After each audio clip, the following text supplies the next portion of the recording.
Hi friends, thumbnail చూశారు కదా. Kalyan song హిట్టా ఫ్లాపా? ఫ్యాన్స్ వల్ల కళ్యాణ్ జరుగుతున్న నష్టం ఏంటి? ఈ రెండు విషయాలు మాట్లాడుకుందాం. First of all, Kalyan song హిట్టా ఫ్లాపా అనే విషయానికి వస్తే, బేసిక్గా ఫ్యాన్స్ వరకు ఫుల్ సాటిస్ఫైడ్.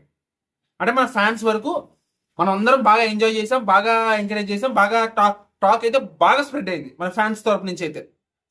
అంటే ఏ హీరో సినిమాకైనా సరే ఈ ఫస్ట్ రోజు, ఓపెనింగ్ రోజు టాక్ అనేది ఫ్యాన్స్ నుంచి మ్యాక్సిమం 95% పాజిటివ్గానే ఉంటుంది. కానీ రెండవ రోజు నుంచి ఫస్ట్ బెనిఫిట్ షో అయిపోయిన తర్వాత నుంచి వచ్చే టాకే ఒరిజినల్ టాక్ అంటారు బేసిక్గా. సో ఆ విధంగా కామన్ మ్యాన్స్ నుంచి, కామన్ పబ్లిక్ నుంచి, అదే విధంగా మిగతా వాళ్ళ నుంచి ఎలాంటి రెస్పాన్స్ వచ్చింది అంటే, అక్కడక్కడ కామెంట్స్లో కానీ, లేకపోతే అక్కడక్కడ పోలింగ్స్ పెడుతుంటారు కదా, ఆ పోలింగ్స్లో కానీ ఎక్కడైనా సరే ఓవరాల్ రెస్పాన్స్ ఎలా ఉంది అనే విషయం మాట్లాడుకుందాం. ఫస్ట్ ఆఫ్ ఆల్, అన్ని వర్గాల ఆడియన్స్ మాత్రం చాలా చాలా చాలా మంచిగా ఆదరిస్తున్నారనే విషయం నాకు అర్థమైంది. కానీ కొంతమంది, అది టాక్సిక్ ఫ్యాన్సా లేకపోతే ఎవరైనా కావచ్చు, నెగిటివ్గా అయితే కామెంట్ పెడుతున్నారు. ఒక 5% ఉంటారు వాళ్ళు. ఇంకో 5% ఎలా ఉంటున్నారంటే, ఎక్స్పెక్ట్ చేసినంత లేదు అంటున్నారు. అంటే 90% పాజిటివ్గానే చెప్తున్నారు సరే, ఒక 5% కంప్లీట్ నెగిటివ్ చెప్తున్నారు, ఒక 5% అటు ఇటుగా చెప్తున్నారు.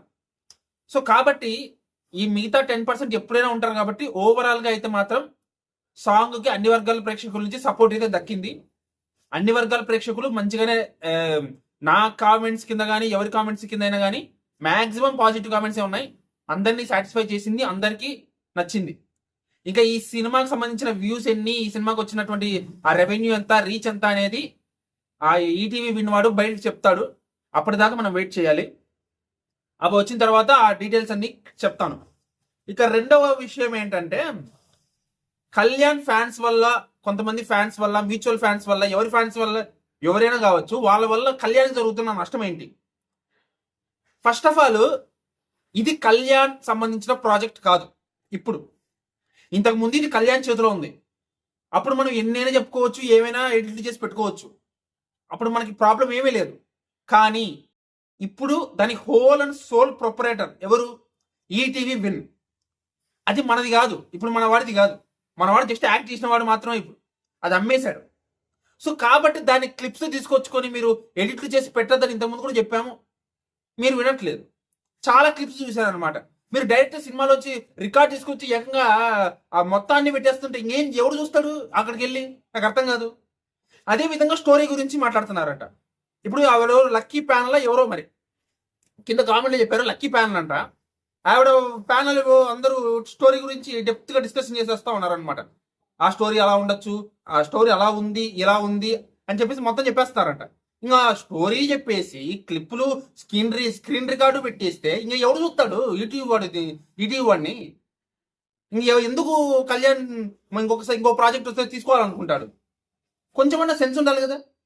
కళ్యాణ్ ప్రాజెక్టు, కళ్యాణ్ మీద మీరు ఇష్టంతో చేస్తున్నారు, ప్రేమతో చేస్తున్నారు, అదంతా ఓకే. రివ్యూలు ఇవ్వండి, నాలాగా రివ్యూలు ఇవ్వండి, తప్పులేదు. రివ్యూల్లో కూడా స్టోరీ టెల్లింగ్ బయటకు చెప్పొద్దు. అసలు స్టోరీ అనేది బయటకు రాకూడదు. అసలు ఒక వారం 2 వారాలు మొత్తం పోనివ్వండి, ఆ తర్వాత మాట్లాడుకోండి స్టోరీ గురించి. ఏదో మీ రీచ్ కోసము, మీ వ్యూస్ కోసము ఫ్యాన్స్ అనే ఒక మాట చెప్పుకొని ఇలా చేయడం ఏమన్నా కరెక్టా? అది చేయడం వల్ల మీకు ఏమైనా లాభమా? నష్టమే ఉంది. కళ్యాణ్కి నష్టం ఉంది, మీకు లాభం లేదు. కానీ కళ్యాణ్కి నష్టం ఉంది.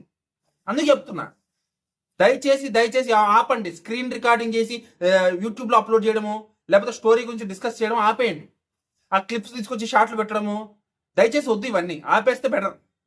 ఎందుకంటే కళ్యాణ్కి నష్టం జరుగుతుంది కాబట్టి చెప్తున్నాను. పొద్దు నుంచి ఇప్పుడు దాకా చూసినవన్నీ చూశాను కాబట్టి చెప్తున్నాను.